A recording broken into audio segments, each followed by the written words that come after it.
मैंने अपनी उम्र बताई और इनकी पूछी तो मालूम हुआ 95 वर्ष के थे और इनकी वालदा का इंतकाल 105 वर्ष की उम्र में हुआ था। मैंने ज़रा हिचकिचाहट से पूछा कि अच्छी सेहत का राज तो बताएं।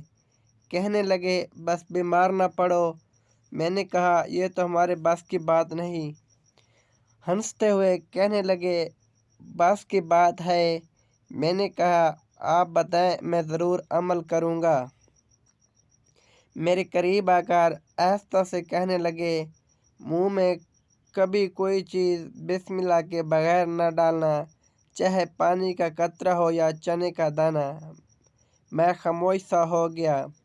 फिर कहने लगे अल्लाह ने कोई चीज़ बेमकसद और बिला वजह नहीं बनाई। हर चीज़ में एक हिकमत है और इसमें फ़ायदा और नुकसान दोनों पोशीदा हैं।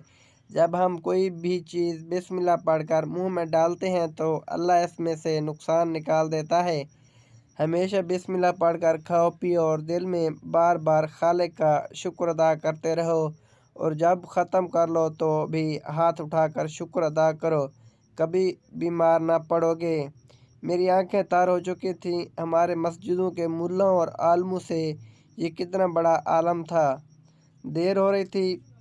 मैं सलाम करके उठने लगा तो मेरा हाथ पकड़ कर कहने लगे खाने के हवाले से आखिरी बात भी सुनते जाओ।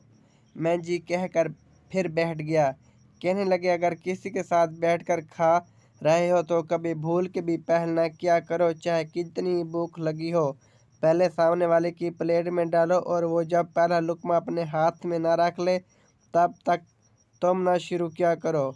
मेरी हिम्मत नहीं पड़ रही थी कि इसका फ़ायदा पूछूं, लेकिन वो खुद ही कहने लगे ये तुम्हारे खाने का सदका हो गया और साथ ही अल्लाह भी राज़ी हुआ कि तुमने पहले इसके बंदे का ख्याल किया। याद रखो ग़िज़ा जिस्म की और बिस्मिल्लाह रूह की ग़िज़ा है। अब बताओ क्या तुम ऐसे खाने से बीमार पड़ सकते हो? मैं बेसाख्ता इनके चेहरे पर अपने दोनों हाथ रखकर तेज़ी से जाने के लिए मुड़ गया कि दीन की छोटी छोटी बातों से हम और हमारी औलाद कितनी महरूम है। अगर स्टोरी अच्छी लगे तो चैनल को सब्सक्राइब करके बेल आइकन को प्रेस कर लें ताकि हर नई आने वाली वीडियो का नोटिफिकेशन आपको